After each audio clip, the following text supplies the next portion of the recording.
Eh bien, bienvenue à toutes et à tous dans cette salle de la mairie d'Octeville. Ça rappellera des souvenirs aux anciens octevillais qui ont siégé dans cette salle. Dans cette salle. Donc j'en vois quelques-uns qui sourient. La configuration n'était peut-être pas la même. Là, on a une configuration un petit peu scolaire, mais parce qu'il a fallu qu'on se tasse, si on peut dire. Vous savez que nous avons été obligés de positionner notre conseil municipal dans cette salle parce que nos salons de l'hôtel de ville sont réquisitionnés. Ils sont réquisitionnés. On aura l'occasion d'en parler, et Lydia nous en parlera tout à l'heure, dans le cadre de la biennale du 9e art à Tardy. Donc, non pas les cimaises, mais les vitrines sont en cours de montage et on aura une magnifique exposition dans cette salle. Peut-être en préambule, deux informations qui sont connues. Vous savez que nous allons perdre à Cherbourg nos préfets. Donc l'amiral, notre préfet maritime, l'amiral Nieli. Donc tout simplement pour profiter de ce conseil municipal pour lui dire au nom de l'ensemble du conseil municipal, dire nos remerciements pour son action. L'action de l'amiral Nieli a été déterminante sur un certain nombre de dossiers. Il va être remplacé, donc on va souhaiter aussi la bienvenue à son successeur qui n'est pas encore en place, l'amiral Emmanuel Carlier. Et puis on perd certes notre préfet maritime, mais on perd aussi, décision du Conseil des ministres de mercredi dernier, nous perdons également notre préfet terrestre, Adolphe Colrat, qui nous quitte. On a eu l'occasion d'ailleurs de le rencontrer avec Jean-François Legrand tout à l'heure au Conseil général. Et donc, autant les deux préfets terrestres et maritimes avaient une complémentarité, notamment sur un dossier. S'il vous plaît. Nos deux préfets maritimes et terrestres avaient une complémentarité sur un dossier qui nous concerne, puisqu'ils étaient encore, il y a une dizaine de jours ensemble, sur la restitution de la concertation et de la proposition par rapport aux zones test pour les hydroliennes dans le cadre du rat Blanchard et du rat de Barfleur. Donc, de même, on souhaitera, mais on aura l'occasion de le faire, la bienvenue donc, au nouveau préfet de la Manche, Corinne Orzechowski, donc, qui nous vient de la Mayenne, donc, pour lequel le climat tempéré de la Manche ne lui est pas terra incognita. Pour commencer ce conseil municipal, donc, en ce qui concerne donc, les procurations de vote, j'en ai pour l'instant qu'une. Dans la chemise rose, pardon. Il y en a plus, voilà. Alors on y va. Jean-Pierre Le Bourgeois, qui aurait aimé peut-être siéger dans cette salle, donne pouvoir à Christian Bernard, qui va donc siéger pour deux. Marie-Jo Le Renard donne pouvoir à Alain Civilise. Guylaine Godin me donne pouvoir. Daniel Le Reculé donne pouvoir à Michel Louiset. Yvan Dupont donne pouvoir à Jean-Claude Magalaès. Jusqu'à 17h45. D'accord. Benoît Rivet donne pouvoir à Sébastien Fagnan. Hélène Didier, donc, à qui on souhaite toujours un bon rétablissement, parce qu'elle a fait une rechute encore récemment, mais il semble que les choses aillent mieux de son côté. Donc voilà. Donne pouvoir donc à Patricia Lepelletier. Madame Bourdonnais donne pouvoir à Christian Catherine. Et puis Fabrice Huette donne un pouvoir électronique à Sophie et Eri. C'est bien, non, mais il n'y a aucun problème. Mais vous en avez un autre de Géraldine Morlet. Donc, non, normalement, non. Bon, il vous a... Alors, je ne sais pas si vous avez... S'il y a quelqu'un d'autre qui... Ouais, alors on verra... On verra, il faudra qu'on régularise. Bon, on essaiera de... Madame Champin. Voilà. Donc, voilà. Voilà, donc nous avons un ordre du jour assez chargé. Je voudrais peut-être, juste en préambule, parce qu'on a un ordre du jour chargé, mais on aurait pu avoir une autre question à l'ordre du jour. Alors, cet ordre de questions à l'ordre du jour, elle a fait l'objet d'un certain nombre de développements dans la presse locale. C'est la situation de l'ASC Football.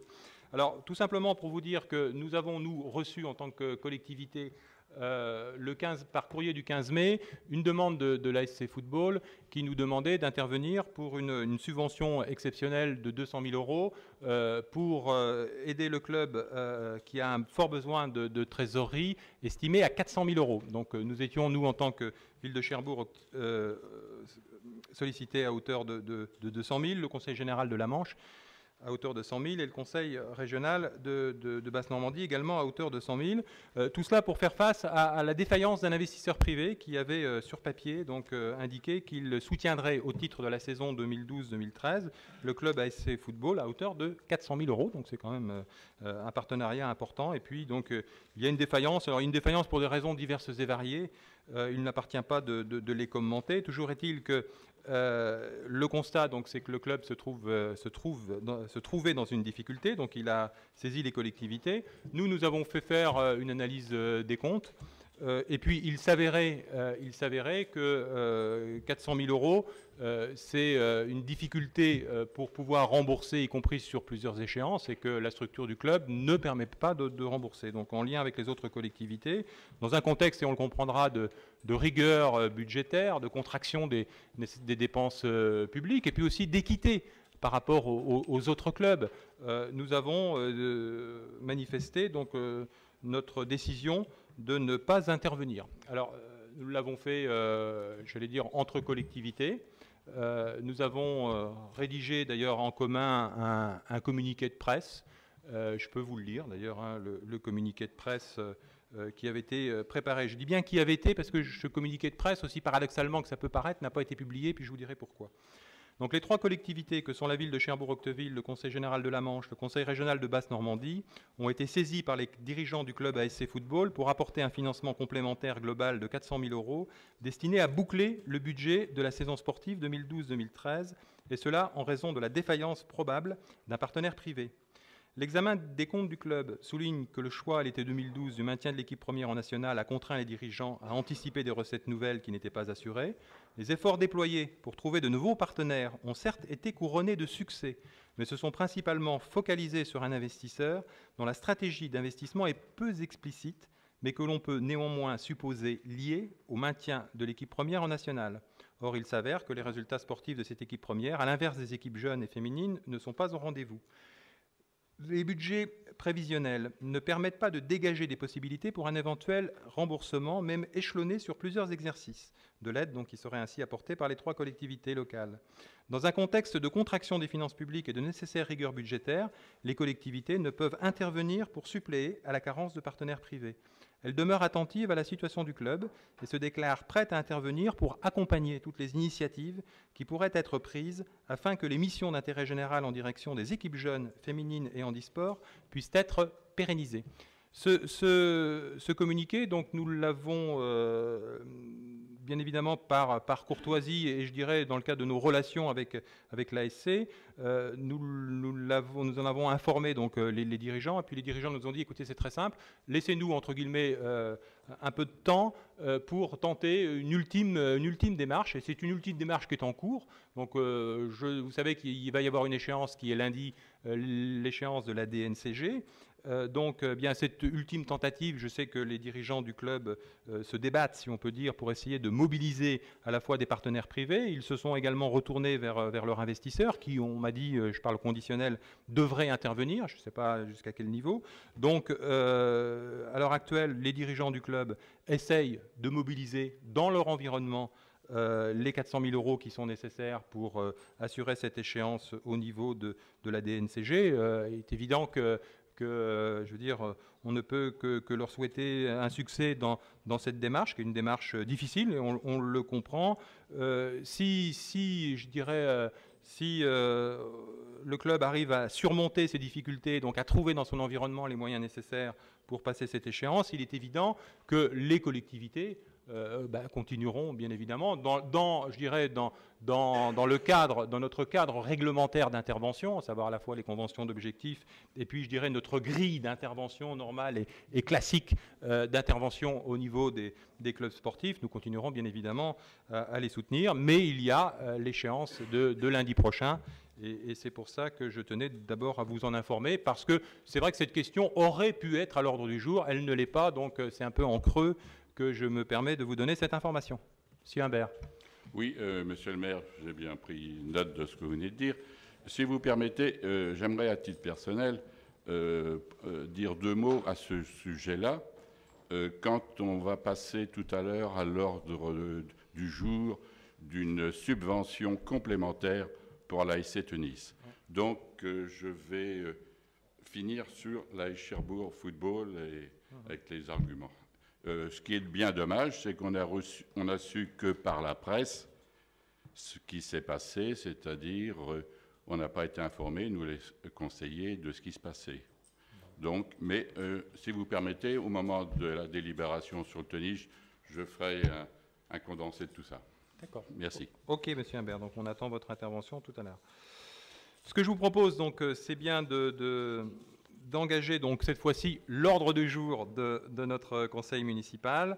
En un premier point, donc, c'est l'approbation du compte-rendu de la séance précédente. Est-ce que vous avez des remarques ?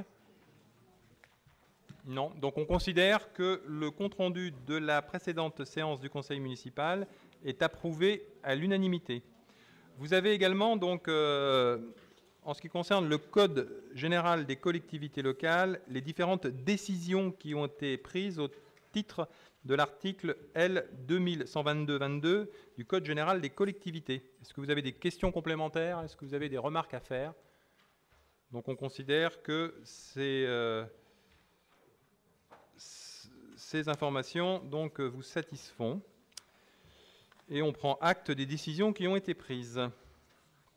Alors, nous avons une délibération, donc maintenant, qui est la délibération 135, relative au nombre et à la répartition des sièges des conseillers communautaires au conseil de la communauté urbaine de Cherbourg. Alors, la composition du conseil de communauté urbaine est définie par application des modalités donc, qui sont prévues aux articles du Code général des collectivités locales. Elle fixe, en fonction de la population, à 42 le nombre de conseillers communautaires à compter du prochain renouvellement général des conseils municipaux qui vont intervenir donc, en 2014. Les sièges sont répartis sur une base démographique à la proportionnelle, à la plus forte moyenne entre les communes. Donc c'est un calcul qui est un calcul mathématique. À titre d'information, donc nous étions 50, enfin, il y avait 50 conseillers communautaires. Le Code général des collectivités nous demande de passer à 42. La répartition donc, du nombre de sièges en fonction de cette répartition à la plus forte moyenne sur une base démographique donne les résultats suivants. Donc 20 pour la ville de Cherbourg-Octeville, 9 pour la commune d'Équandreville-Henneville, 8 pour la commune de Tour-la-Ville, 3 pour la commune de la Glacerie, 2 pour la commune de Querqueville.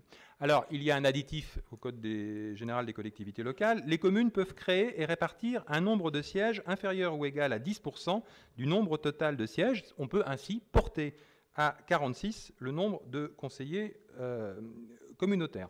Alors, ces 4 sièges supplémentaires peuvent être répartis, si je peux dire, à la discrétion des communes. Il n'y a pas de règle. Pas de règle. Enfin, la règle, c'est quand même une règle d'unanimité. Enfin, d'unanimité. Cela doit être la règle des 2 fois 50%, voilà, 50% des communes qui représentent 2 tiers. Voilà, 2 tiers moitié. Voilà, c'est la règle de 2 tiers moitié. Néanmoins, donc, dans le calcul qui a été proposé, c'était tout simplement de dire on peut en avoir 4 de plus, et ces 4 de plus, on les remet dans le calcul des 46, 42 plus 4, ça fait 46, et on remouline, entre guillemets, la règle de la répartition donc, selon la base démographique à la proportionnelle à la plus forte moyenne entre communes, et on trouve le résultat suivant, c'est qu'en réalité, donc, Cherbourg-Octeville passe de 20 à 22, la commune d'Équandreville passe de 9 à 10, Tour-la-Ville passe de 8 à 9, et puis la Glacerie et Querqueville restent à 3 et 2, comme elles étaient d'ailleurs dans l'actuelle représentation à 50. Qu'on se le dise bien. Donc, ce qui veut dire en clair que les 4 sièges supplémentaires, compte tenu de ce calcul, eh bien, il y en a 2 supplémentaires pour Cherbourg, 1 pour Équandreville et 1 pour Tour-la-Ville. C'est, je dirais, la moulinette de la machine à calculer qui donne ce résultat. C'est le résultat qui a semblé le plus équitable pour tout le monde. Donc ce qu'il vous est demandé, c'est tout simplement d'approuver le nombre et la répartition des sièges des conseillers communautaires au conseil de la communauté urbaine tel qu'il est proposé et qui interviendrait dans le cadre du renouvellement en 2014. Voilà. Est-ce que vous avez des commentaires Ça ne change rien du nombre de vice-présidents ou quoi que ce soit. Si. Il y aura moins, normalement, il y aura moins de vice-présidents. Il y aura moins de vice-présidents qu'il n'y en avait à l'heure actuelle à la communauté urbaine. D'où, parce qu'on aurait pu se poser honnêtement la question de savoir à quoi ça sert d'avoir 4 conseillers de plus. Ça, c'est une des questions. Mais on sait très bien que, autant au niveau de la ville, et vous le savez, que la communauté urbaine, c'est que les conseillers communautaires sont quand même pas mal, et conseillers municipaux sont quand même pas mal mobilisés, à la fois dans les commissions, dans les organismes extérieurs, etc. etc. Et parfois, je ne veux pas dire qu'on a des problèmes de quorum, parce qu'il y a des moments où les agendas sont un petit peu difficile à gérer. Donc on se dit, voilà, s'il y a d'abord 4 conseillers, ça élargit le champ de la démocratie, certes, mais 4 conseillers, ça permet aussi peut-être de se déployer, parce que nous étions 50, il y avait 50 conseillers communautaires, on passe à 46, c'est un peu l'étape intermédiaire entre 42, et je pense que si le législateur a mis en place cette loi, c'était pour 2 choses. Je crois que c'était pour essayer d'éviter, notamment sur les communautés de communes rurales, qu'il y a un nombre de conseillers qui soit un petit peu pléthorique, même si la loi est un petit peu complexe sur cette affaire, puisqu'il doit y avoir au moins un représentant par commune, et faire en sorte que la gouvernance puisse s'établir dans de bonnes conditions. Bon, à 50, je n'ai pas vu au conseil de communauté urbaine un problème de gouvernance parce qu'on était trop nombreux. Mais bon, donc on était à 50, on passe à 46, ça me semble, et on a une répartition qui est une répartition équitable, selon un calcul qui est limpide, à mon avis. Donc voilà, c'est pour ça. Non, ça n'aura aucune incidence supplémentaire. Ça n'aura aucune incidence supplémentaire en termes de coûts. Donc, puisque, quoi qu'il arrive, je veux dire, les enveloppes restent les mêmes, indemnitaires. Voilà. Qui est contre? Qui s'abstient? Délibération adoptée à l'unanimité et je vous en remercie. Délibération donc suivante, c'est la délibération 157, donc c'est l'aide au ravalement de façade. C'est, je dirais, l'aide traditionnelle. Donc il vous est proposé d'attribuer donc les subventions qui sont mentionnées. Donc il y a 2 subventions dans le cadre de notre aide au ravalement de façade. Qui s'abstient, qui vote contre, délibération adoptée à l'unanimité.